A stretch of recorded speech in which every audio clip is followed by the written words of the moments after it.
નમસ્કાર. નિર્માણ ન્યૂઝની વિશેષ રજૂઆત સાથે હું છું યજ્ઞ ત્રિવેદી. દર્શક મિત્રો, આજે નિર્માણ ન્યૂઝની વિશેષ રજૂઆતમાં ચર્ચા વિચારણા ફરી એકવાર મારે શિક્ષણને લઈને કરવી છે. અને શિક્ષણમાં અત્યાર સુધી આપણે શિક્ષકોની ભરતીની બધાની વાત કરી, ડમી શાળાઓ પકડાઈ હતી તેના લઈને પણ મેં ચર્ચા કરી હતી. ક્લાસીસમાં અત્યારે તો વધારે મોકલી રહ્યા છે, શાળાઓમાં કેમ નથી મોકલતા તેના લઈને પણ મેં ચર્ચા કરી. હવે આજે મારે ચર્ચા કરવાની છે ડમી વિદ્યાર્થીઓને લઈને. આની ઉપરથી ખબર પડે છે કે ના શિક્ષણની પરિસ્થિતિ અત્યારની ગુજરાતની કઈ રીતની જોવા મળી રહી છે.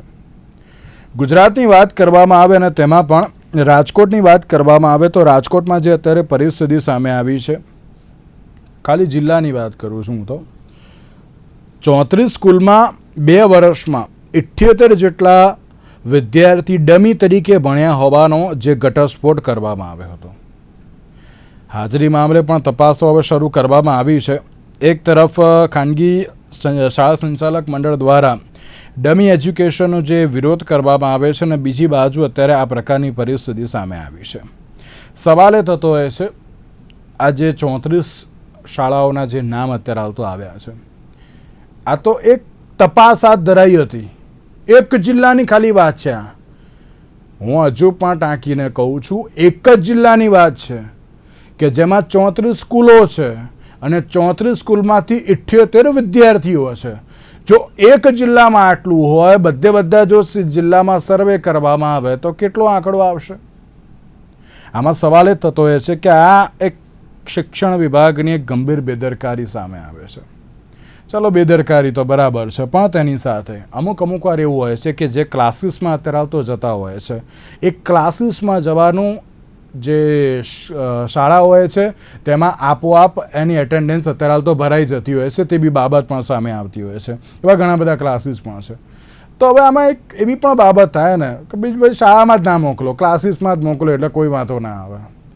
આપણે જોઈતું જ નથી એ કલ્ચર જ કે ના તમારે ટ્યુશનમાં જવાનું અને ટ્યુશનથી અત્યારે તો શાળાની જે કોઈ એટેન્ડન્સ હશે એ અત્યારે તો ભરાઈ જશે. તેમ સવાલ આમાં ઘણા બધા થતા હોય છે. તમામ મુદ્દાઓ પર મારે ચર્ચા વિચારણા કરવી છે. ચર્ચા વિચારણા કરવા માટે અમારી સાથે જોડી ગયા છે સિદ્ધરાજસિંહ ઝાલા કે જેઓ શિક્ષણવિદ છે રાજકોટથી. તેની સાથે જ ઉમેશભાઈ જોશી અમારી સાથે જોડી ગયા છે કે જેઓ શિક્ષણવિદ છે અને સાથે સાથે ડૉક્ટર વિજય ઠક્કર અમારી સાથે જોડી ગયા છે કે જેઓ શાળાના આચાર્ય તો છે અને સાથે સાથે જ શિક્ષણવિદ પણ છે. આપ ત્રણનું સૌથી પહેલાં તો સ્વાગત છે. શરૂઆત તમારાથી કરવી છે મારે. અને સિદ્ધરાજસિંહ, આ શરૂઆત તમારાથી એટલા માટે કારણ કે આખો રાજકોટનો જ આ ડમી વિદ્યાર્થી કાંડ સામે આવ્યો છે. સિદ્ધરાજસિંહ, 34 જેટલી શાળા એક જિલ્લાની કે જેમાં 78 જેટલા ડમી વિદ્યાર્થીઓ ઝડપાયા. હાજરીમાં ગેરરીતિની તપાસથી અનેક શાળાઓ ક્યાંક સકંજામાં જોવા મળી. આમાં સવાલ એ થતો હોય છે કે આ તો હજુ એક જ જિલ્લાની જે તપાસ કરવામાં આવી તો ઘણી બધી જે શાળાઓ હશે, ઘણી બધી એવી પ્રકારની પરિસ્થિતિ હશે. તો ક્યાંક આમાં સવાલ એ થતો હોય છે કે રાજકોટમાં ડમી કાંડ કેટલા વર્ષોથી અત્યારે તો ચાલતો આવતો હશે. સિદ્ધરાજસિંહ, આપની પ્રતિક્રિયા. ભાઈ, આપને ખૂબ અભિનંદન આપું કે આ પ્રકરણ આપણે લીધું. કોઈ આજ સુધી આને ટચ નથી કર્યું. ખૂબ તમને કહું કે હજી તો પાસેરામાં પૂણી છે, સોયની અણી જેટલું જ આ રાજકોટ તમે કહો છો ને કે આટલા પકડાણા, એ માત્ર હજી તો 1% નથી, એમ કહું ને માઇનસમાં છે. 39 શાળાઓના જે વિદ્યાર્થીઓના નામ આવ્યા એ માત્ર નામ ફક્ત માઇનસમાં આવ્યા હોય, જોયા હોય, જાહેર કર્યા હોય એટલું જ છે. આથી હજારો ગણું છે. હું તો નામ જો કહેવા માંગુ છું, મને કોઈ બીક નથી. કદાચ ગમે એ થાય તોય આલ્ફા, એલન, અહીંયા ચાલતા નવોદયના કેટલાક વર્ગો છે. આ બધા જ વર્ગો જે છે એ મિલીભગત થી ચાલે છે. શાળાઓમાં જે સંખ્યાઓ નથી થતી, અમુક શાળાઓમાં એને એમ કહેવામાં આવે છે કે અમે વિદ્યાર્થીઓ આપીએ, તમારે ફક્ત રજીસ્ટર અને તમે નામ, તમને જે કઈ ફી છે એ અમે ભરી દઈશું. અને એના કારણે આવી શાળાઓ જે છે એ શાળાઓમાં આ ક્લાસીસ વાળા જતા હોય છે. આ તો ફક્ત જવાહર નવોદયનું એક છે સૈનિક સ્કૂલ બાલાચડીનું જે નામ છે એટલું જ નથી, આ જસદણમાં આવા બીજા ક્લાસ છે, રાજકોટમાં પણ આવા અનેક ક્લાસ છે કે 5-5 માળ એસી વાળા ખર્ચી દીધા છે ને તમે જુઓ તો તમને એમ લાગે કે આ શું છે, આ વિદ્યાર્થીઓ ક્યાંના છે. અને વચ્ચે તપાસ કરવામાં આવી હતી તો હાઈસ્કૂલના હાઈ સેકન્ડરીના નીટમાં એલાન છે, અલ્ફા છે, પછી સાગર છે, આવા અનેક ક્લાસીસો છે કે જ્યાં ખરેખર આ બધી જે ડુપ્લિકેટ અથવા તો તમે ભૂતિયા જે કયો એ બધા જ વિદ્યાર્થીઓના નામ સ્કૂલમાં હોય છે ને ભણતા હોય છે અહીંયા. એટલે શાળા સંચાલકોને જે હોય છે એને બે ફાયદા થાય છે આનાથી. હું તો રાજકોટમાં છું એટલે મને ખબર છે કે આનાથી બે ફાયદા. એક, એને શિક્ષકોનો પગાર બચે, કારણ કે એલનમાં ભણી લે. બીજું કે એને જે ફીસ જે આવવાની છે એ આવી જાય. એટલે આ લોકોની જે મિલીભગત છે એ મોટા પાયે છે અને જેના કારણે એ બધી બાબતો આજે છે એ ચાલે છે. હવે આ કરે કોણ? બિલાડીના ગળે ટોકરી બાંધવા કોણ જાય? આ મોટી મુશ્કેલી છે. કારણ ઓકે. કે વહીવટી તંત્ર જ્યાં સુધી નહીં જાગે ત્યાં સુધી, જ્યાં સુધી શાળાઓ નહીં જાગે ત્યાં સુધી વાલીઓમાં એક હવે ક્રેઝ થઈ ગયો છે. હું તો વાલીને પણ ભેગા લાવું છું કે વાલીને પણ એવું થઈ ગયું છે કે આપણા છોકરાને સવારે સ્કૂલે ન જવું, બપોરે ક્લાસીસ જાય અને ટકાવારી તૈયાર આવી જતો હોય તો આપણે શું ઓકે કામ માથાકૂટમાં પડવું. ઓકે શ્રીદાસજી, આપને રોકવા માંગુ છું. ચલો, આજે પરિસ્થિતિ સામે આવી અને તેમાં સવાલ તો અત્યારે ઘણા બધા જોવા મળી રહ્યા છે. ઉમેશભાઈ, એક જિલ્લામાં 34 શાળા, હવે આ તો પેલું એમ કહેવાય ને કે 100 આટલા તો આને કેટલા, એવું આપણે તો મૂકવું પડે સૂત્ર, મને તો એવું લાગે છે આમાં તો. એક જિલ્લામાં 34 શાળા, એમાં 78 ડમી વિદ્યાર્થી, તો 34 જિલ્લામાં તો હવે બહુ બધી શાળા થઈ જાય. અને આટલી બધી શાળામાં હવે ડમી વિદ્યાર્થીઓ કેટલા બધા થઈ જશે આમાં તો? કઈ રીતે જોઈ રહ્યા છો ડમી એજ્યુકેશન સામે જે પ્રમાણે તરત તો કાર્યવાહી કરવામાં આવી છે તેને આપ? ઉમેશભાઈ, હેલો. થોડીક વાત એ કરી લઉં કે છેલ્લા ઘણા વખતે શિક્ષણ વિશે ચર્ચા થાય છે, એની અંદર વધુ શબ્દ પ્રયોગ થયો હોય તો ડમી અને ભૂતિયા બેનો થયો હશે. કદાચ એવું કહી શકાય કે આ વર્ષનું જો આવૃત્તિ વિતરણ બનાવવામાં આવે આ બે શબ્દના ઉપયોગ પર, તો શિક્ષણની અંદર સૌથી વધારે થયું હશે. બીજું એક કે ડમી ઉત્પન્ન થવાનું મૂળભૂત કારણ શું છે? બાળક 1 થી 4 ની અંદર નહીં, હું એક જ ધોરણની વાત કરું, 4થા ધોરણની કે 6થા ધોરણની કે 8મા ધોરણની કે 10મા ધોરણની કે 12મા ધોરણની, એ ધોરણની અંદર બાળક 12 મહિના ભણે, એમાંથી 10 મહિના ગણીએ, વેકેશન બાદ કરીએ, 210 દિવસો પૂરા કરે, એની અંદર આખું વર્ષ ભણે બાળક. પ્રથમ કસોટી આપે, અઠવાડિક પરીક્ષા આપે, વિવિધ પ્રયોગોમાં ભાગ લે, વિવિધ એકમોમાં ભાગ લે, અને પછીથી એનું મૂલ્યાંકન થાય અને પરીક્ષા આપે અને પછી એનું રિઝલ્ટ બને. આવું 10-10 વર્ષ કામ કર્યા પછીથી કે 4 વર્ષ કામ કર્યા પછીથી કે 8 વર્ષ કામ કર્યા પછીથી મારે ક્યાંક બહાર એડમિશન લેવા જવું છે, એના માટેની પરીક્ષા પદ્ધતિ જુદી છે, મેથડ જુદી છે, પ્રક્રિયા જુદી છે. તો ભાઈ મારું બાળક હોય ને તો આ ગમે તેટલું તમે ખરાબ કહેતા હોય, ગમે તેટલું બોગસ કહેતા હોય, ડમી કહેતા હોય, પણ જો મારા બાળકને મારે સારી જગ્યાએ ભણવાની ઈચ્છા હોય, મારી કેપેસિટી હોય, મારા બંધનો હોય, તો હું પણ ડમી સ્કૂલમાં જ મૂકું. કારણ કે મારે એડમિશન કોના દ્વારા લેવાનું છે? મારું બાળક આખું વર્ષ સ્કૂલમાં 80% હાજરી આપે, એની પર મને કોઈ એડમિશન નથી મળવાનું. પ્રથમ કસોટીમાં 80માંથી 80 માર્ક લાવે, એમાં મને એડમિશન મળવાનું નથી. મારી એડમિશન પ્રોસિજર એ રાજ્ય કક્ષા દ્વારા, ક્યાંક એજન્સીઓ દ્વારા, જેમ નીટ હોય કે જેઈ હોય કે જવાહર નવોદય હોય કે રાજ્ય કક્ષા હોય, એના દ્વારા બનાયેલા માળખાની અંદર જઈ ક્રેક કરીને મારે પરીક્ષા આપવાની છે. તો મેં 1 થી 4માં શું ભણ્યો, કે 6 થી 8માં શું ભણ્યો, કે મેં 365 ગુણ્યા 4 વર્ષ શું કર્યું, 365 ગુણ્યા 10 વર્ષ શું કર્યું, એ મારે સરકારના મારા ડિસિઝનમાં, મારી માર્કશીટની અંદર ક્યાંય શો થવાનું જ નથી. તો પછી હું શું કામ ડમીને સહકાર ના આપું? સરકાર એ એવી મેથડ બનાવવી જોઈએ કે જેની અંદર રાજ્ય કક્ષાની પરીક્ષા આપતા પહેલા એને ચોક્કસ આયામો પૂરા કરેલા હોવા જોઈએ. 80% હાજરી, હું તો 80% નથી કહેતો, 100% હાજરી કહું છું. કારણ કે શિક્ષણને જો કન્ટિન્યુઅસ વર્ક કહેતા હોય, સતત શિક્ષણ કહેતા હોય, તો છોકરો 2 દિવસ ઘેરે રહ્યો તે દિવસમાં જે શાળામાં ભણાયું એ ગયું ક્યાં? જે રજાઓની મંજૂર થવી જોઈએ તો એમાંની 10% રજાઓ પ્રિન્સિપાલ દ્વારા એ 10% વર્ક શિક્ષક દ્વારા મંજૂર થવી જોઈએ. બાકી કોઈ શાળામાં રજા ના આવવી જોઈએ બાળકને. 100% હાજરીનું પ્રાધાન્ય આપવામાં નહીં આવે. શાળાના કામને, રજિસ્ટરને મહત્વ નહીં આપવામાં આવે ત્યાં સુધી પણ હું તો શું કે તમે કોઈ પણ અધિકારીને જઈને પૂછી આવો કે તમારું બાળક 12મામાં હોય તો ક્યાં ભણેલું છે. બિલકુલ બિલકુલ. હવે આમાં સવાલ થતો હોય છે કે જ્યારે આ પ્રકારની પરિસ્થિતિ સામે આવી અને જ્યારે ગુજરાતમાં જ અત્યારે આવતો આ ડમી વિદ્યાર્થી કાંડ જે આખો અત્યારે આવતો સામે આવ્યો કે જેમાં ગેરહાજરીની વાત આવી, બધી જ અત્યારે આવતો વાત આવી. વિજયભાઈ, એક સીધો એક જ સવાલ, શું શાળાઓ બંધ કરી દેવી જોઈએ? હવે જો ડમી વિદ્યાર્થી જ અત્યારે રાખવા હોય એના કરતાં એક બંધ જ કરી દો ને.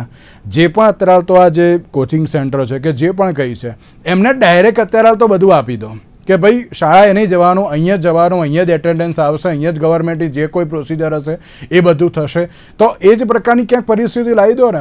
અહીંયા આમાં તો સ્કૂલમાં એડમિશન લેવાનું, પછી સ્કૂલમાં મોકલવાના નહીં, અને સ્કૂલમાં મોકલવાના ક્યારે એક્ઝામ હોય ત્યારે, એમાંય પેલું પ્રિલિમ હોય અને અમુક વાર પેલું હાજરી ખાલી સાહેબને લાગે કે ના ભાઈ આ ભાઈ ભણે છે એટલા માટે અત્યારે તો મોકલવામાં આવે છે. તો એવું લાગે છે કે શાળાઓનું કલ્ચર જે છે એને હવે બંધ જ કરી દેવું જોઈએ. તો આ પ્રકારની પરિસ્થિતિ સામે આવી છે. યજ્ઞભાઈ, આમાં મૂળ શાળા અને શિક્ષણ એનું જે મૂળ બંધારણ અથવા તો એનો હેતુ છે ને એ બાળકના સર્વાંગી વિકાસનું છે. ગાંધીજીએ કહ્યું કે મન, શરીર, આત્મામાં જે કંઈ શ્રેષ્ઠ છે તેને બહાર આણવું એને હું શિક્ષણ કહું છું. એટલે શાળાનું કામ છે એ બાળકના મન, શરીર અને આત્મામાં જે શ્રેષ્ઠ છે એ બહાર કાઢવાનું છે. હવે શાળા એ પ્રયત્ન કરે, પણ જેમ જોશી સાહેબે કહ્યું કે મુશ્કેલી એ છે, ઉમેશભાઈના કહ્યું કે મુશ્કેલી એ છે કે તમે ભણાવો છો તળાવમાં તરવાનું અથવા હોજમાં તરવાનું અને પૂછો છો દરિયામાં તરવાનું. આ બંને વચ્ચેનું કોર્સનો તફાવત છે. એને કારણે નોકરી આપણો વ્યવસાયિક કોર્સ અથવા નોકરી મળવાની છે પેલા કોર્સને કારણે, નેટ જીઆરઈને કારણે, અને આપણે ભણાવીએ છીએ પેલું. તો એને કારણે આ તફાવત ઉભો થાય છે. હું એવું માનું છું કે સ્કૂલો બંધ કરવાને બદલે વિદ્યાર્થીને ને પેરેન્ટ્સને ચોઇસ આપવી જોઈએ કે તમારે એલાઇનમેન્ટ મૂકી દેવો છે તો મૂકી દો. સરકારે એ વ્યવસ્થા જેમ જો વધારાનું બાંધકામ હોય અને સરકાર કહે છે કે આટલી ઇમ્પેક્ટ ફી ભરી દો અને તમારું બાંધકામ કાયદેસર થઈ જશે, એમ એવા પ્રકારની વ્યવસ્થા કરવા વાંધો શું છે? કરી દો કે ભાઈ તમારું બાળક આટલા રૂપિયા ભરો એટલે તમારે ડાયરેક્ટ એલનમાં જવાનું. તમે જુઓ, પહેલું એલનની બ્રાન્ચ શરૂ થઈ હશે એ વખતે ખોટું થતું અટક્યું હોત તો બીજી વખત બીજી બ્રાન્ચ ના થઈ હોત, ત્રીજી બ્રાન્ચ ના થઈ હોત. આટલી બધી બ્રાન્ચ ચાલે છે, માત્ર એલનની નથી કરતો, કેટલા બધા લોકોની બ્રાન્ચ ચાલે છે. હવે તમારે એને પકડવા હોય તો સિમ્પલી લોજિક છે, બધાને સામાન્ય બુદ્ધિ પહોંચે એવી છે યજ્ઞભાઈ, કે જો કોઈ મોર્નિંગ સ્કૂલ હોય તો એ 7 થી 1 ની હોય અને બપોરની સ્કૂલ 10 થી 5 ની હોય. તો 10 થી 1 ની વચ્ચેના ગાળામાં જેટલા ક્લાસીસ ચાલે છે, જેટલા વિદ્યાર્થી જાય છે એ ડમી હોવાના. સિમ્પલ લોજિક છે, પકડી પાડો. એમ પકડવાના હોય તો એને પાર્કિંગમાં જઈને જેટલી સાયકલ, સ્કૂટર બધાને લોક કરી દો, પહેલા આપોઆપ થોડું ભેગું થવા દો, પછી એને પૂછો તમે ક્યાં ભણો છો. આ પકડવાનું કામ આટલા વર્ષો પછી રાજકોટે મોટી ધાડ મારી હોય એમ પકડી પાડ્યું. આમાં પકડવા માટે બુદ્ધિ વાપરવાની જરૂર ક્યાં છે? રોકેટ સાયન્સ ક્યાં છે ક્યાં પકડવા વિદ્યાર્થીને? એને વોચમેનને પૂછો તો વોચમેનને 100 રૂપિયા તો વોચમેન કહે છે કેટલા વિદ્યાર્થીઓ રમી અમારી સંસ્થામાં આવે છે. એટલે આ કેવું છે કે આપણે આ ખાડા કાન કરીએ છીએ ને આપણે આપણા અન્નનળીને તકલીફ આપીએ છીએ. મને તો એવું લાગે છે આપણે તમે અને હું બધા આ ચર્ચાઓ કરીને ને મોટી મોટી વાતો કરીને મરી જઈએ છીએ. કારણ કે આ બધું જ છત્રછાયા હેઠળ થાય છે. આ બધાના કોઈના સપોર્ટથી, કોઈના ટેકાથી, કોઈની ચિઠ્ઠીથી આ બધું ચાલતું હોય છે. મને ઘણીવાર આપણને એમ થાય છે કે આ શિક્ષણમાંથી સંન્યાસ લઈ લેવો જોઈએ, આના કરતા પાંડુ ગલ્લો કરાય. કારણ કે એટલી બધી હદે આ લોકોએ બગાડીને મૂક્યો છે કે આપણને આના ઉપર જરાય પ્રાઉડ થતું નથી.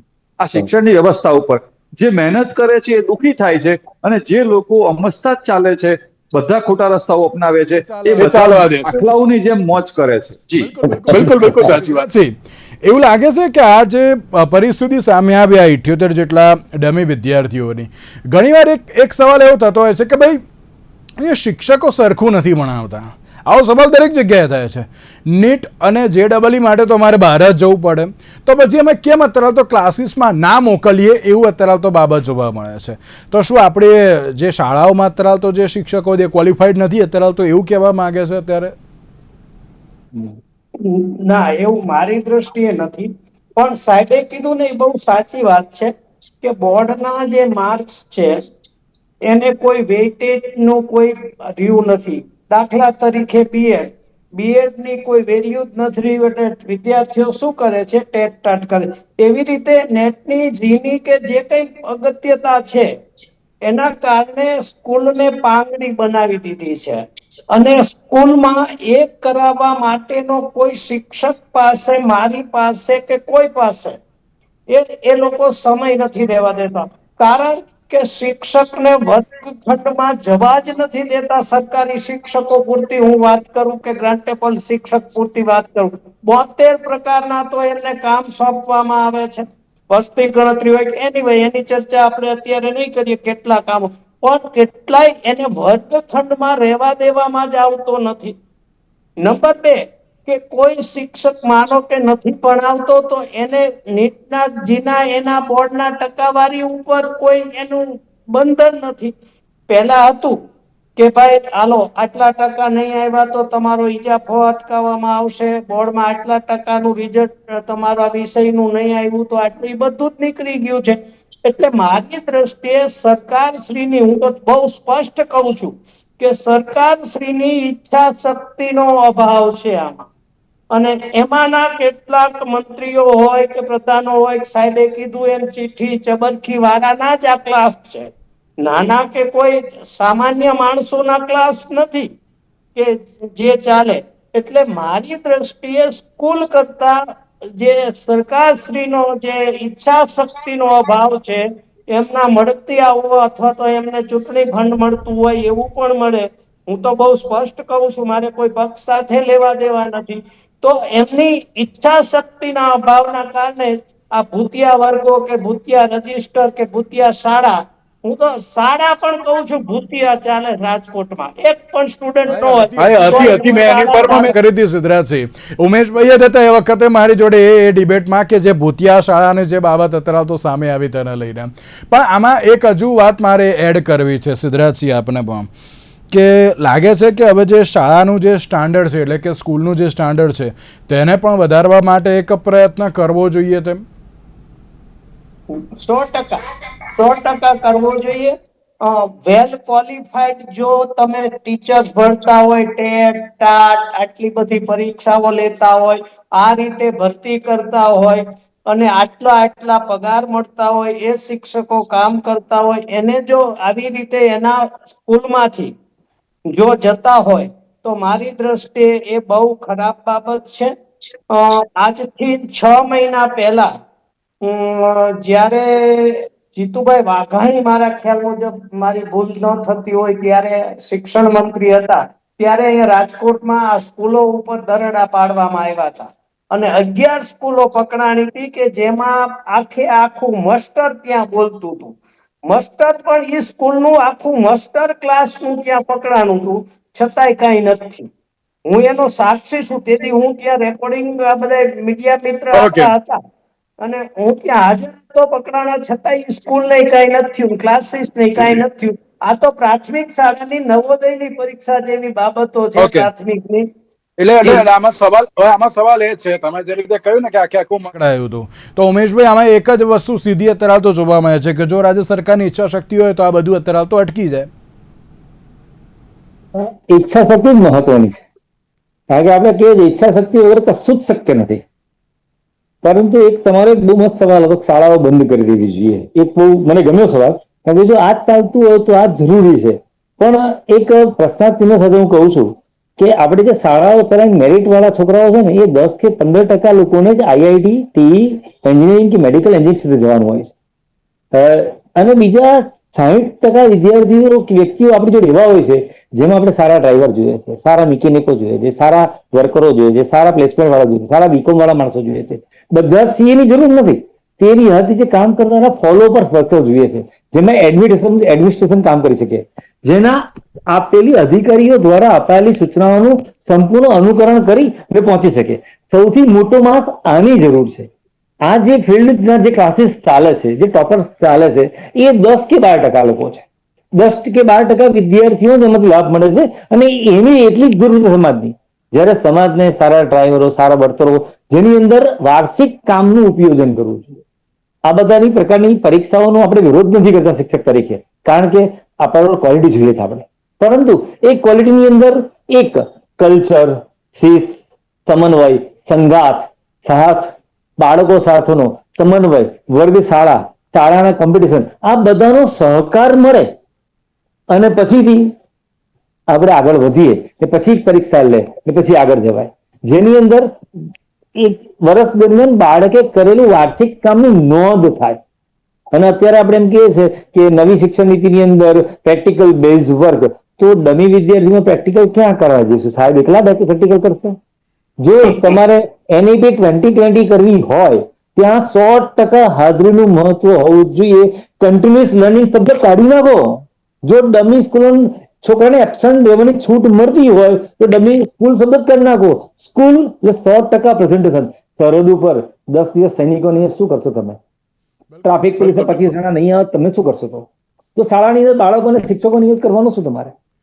એટલે આ બધી જ જગ્યાએ 100% હાજરી અને હાજરી અને ગેરહાજરી કે રજાનું મહત્વ છે. કર્મચારીઓને પણ જોઈએ તો એના માટે છે. સંસ્થાના વડા કેમ નથી? પરંતુ શું થાય છે, કેટલીક જગ્યાએ સંસ્થાના વડાઓ પણ પેલા ચાલે છે, આપણે ઇન્ચાર્જ ચાલે છે. અને એમ કહેવાય કે શિક્ષણ બગાડવાનો જોવા મળતો હોય છે. વિજયભાઈ, એક છેલ્લો સવાલ, વચલો રસ્તો શું? ચલો, આ બધી જ બાબતો અત્યારે જોવા મળી. આજે ડુપ્લિકેટ સ્કૂલની વાત કરી, ડમી વિદ્યાર્થીઓની બધી જ વાત કરી. મેં તો એટલું એ કહી દીધું કે ના, શાળાઓ બંધ કરી દો, તમ તાર આના કોચિંગ ક્લાસ જ અત્યારે તો ચાલુ રાખો. આમાં વચલો રસ્તો શું? જો સરકારની ઈચ્છા શક્તિથી પણ કામ કરવું હોય, પ્લસ વર્ગખંડ પણ એટલે શાળા પણ ચાલુ રાખવી, અને આ બધું હોય, તો આમાં વચલો રસ્તો શું આપના મત અનુસાર? યજ્ઞભાઈ, સરકાર જે પણ રસ્તાઓ અપનાવે છે ને એ વચલા રસ્તા જ હોય છે. અત્યારે જે રસ્તો ચાલી રહ્યો છે વચલો રસ્તો જ છે. અત્યારે આંખ આડા કાન કરીને ડમી સ્કૂલ ચાલે, વિદ્યાર્થીઓ ક્લાસમાં ભણે, ક્લાસનું ફંડ પણ મળે, ક્લાસની આવક પણ થાય, એ સ્કૂલનો પગાર પણ ચાલે, એ સ્કૂલની ગ્રાન્ટ પણ ચાલે. અને જે લોકો બહુ વિચારપૂર્વક છે, ન્યાયમાં પ્રમાણિકતામાં માને છે, એ પોતાની સ્કૂલની હાજરી 85% થાય એવી કાળજી લે, એવા આચાર્યો પણ ચાલે. અને આ પણ ચાલે. આ બધું જ બરાબર હળી મળીને ભાગે પડતું ચાલે. આ જ વચલો રસ્તો છે અને આ જ વચલો રસ્તો ચાલે છે. આમાં તકલીફ ક્યાં છે કે તમે જે નિયમ બનાવો છો એ નિયમ નથી પડાતો, અથવા અમુક લોકોને જ પાળવો પડે છે, ત્યારે સમાજના એ લોકો કંઈક જુદું અનુભવે છે. અને એ અનુભૂતિ છે ને એ અંતે વોટથી બહાર પડતી હોય છે. મારે એ કહેવું છે, આજે મેં તમિલનાડુ સરકારના એક નાની અમથી ચબરખીમાં સામેલા સમાચાર વાંચ્યા કે હવે પછી કોઈ પણ રાજકીય માણસ કોઈ પણ પ્રકારની શાળામાં કોઈ પણ કારણોસર જશે નહીં. હું એવું માનું છું કે આ એક નાના અમથા સમાચારને પહેલા આખા પાના પર આપવા જોઈએ અને એને એટલું બધું પ્રસિદ્ધિ આપવી જોઈએ, કારણ કે આ ખરેખર સમાચાર છે. યજ્ઞભાઈ, આ જો થતું હશે ને તો તમારે વચલો રસ્તો નહીં શોધવો પડે. વચલો રસ્તો જેવો હોતો નથી. કાં તો સારું હોય છે ને કાં તો ખરાબ હોય છે. મધ્યમ છે ને એ ઓછું ખરાબ હોય છે, પણ એ ખરાબ જ હોય છે. અને હું એવું માનું છું કે ક્યાંક સદબુદ્ધિ મળે અને વચલા રસ્તાને બદલે ઉત્તમ રસ્તો. આપણે શા માટે વચલા રસ્તા વિશે વિચારીએ? આપણે ઉત્તમ રસ્તા ઉપર વિચારીએ. જી, બિલકુલ બિલકુલ સાચી વાત છે. તેની સાથે વિજયભાઈ, સિદ્ધરાજસિંહ અને ઉમેશભાઈ, આપ ત્રણનો આભાર અમારી સાથે આ ચર્ચા વિચારણામાં જોડાવા માટે. તો આમાં કોઈ વચલો રસ્તો કે અત્યારે હાલ કંઈ જ નથી. એક ઉત્તમ રસ્તો એ છે કે જો જ્યારે રાજ્ય સરકારની વાત કરીએ, રાજ્ય સરકાર અત્યારે તો ઈચ્છાશક્તિ ધરાવે તો આ બધી જ બાબતો એક જ દિવસમાં પૂર્ણ વિરામ લાવી દે. ના ડમી વિદ્યાર્થીઓ જોવા મળે, ના ડમી સ્કૂલ જોવા મળે, ના ડમી શિક્ષકો જોવા મળે. માર્ક માય વર્ડ્સ, ડમી શિક્ષકો આવી પણ છે બાબતો, એ પણ અત્યારે તો ના જોવા મળે. તે અત્યારે તો બહુ મહત્વનું છે. હવે જોવાનું એ રહ્યું કે રાજ્ય સરકાર દ્વારા હવે કેટલું ઝડપથી તેની ઉપર પણ કાર્ય કરવામાં આવે છે. આજના વિશેષ કાર્યક્રમ આપશે. નમસ્કાર.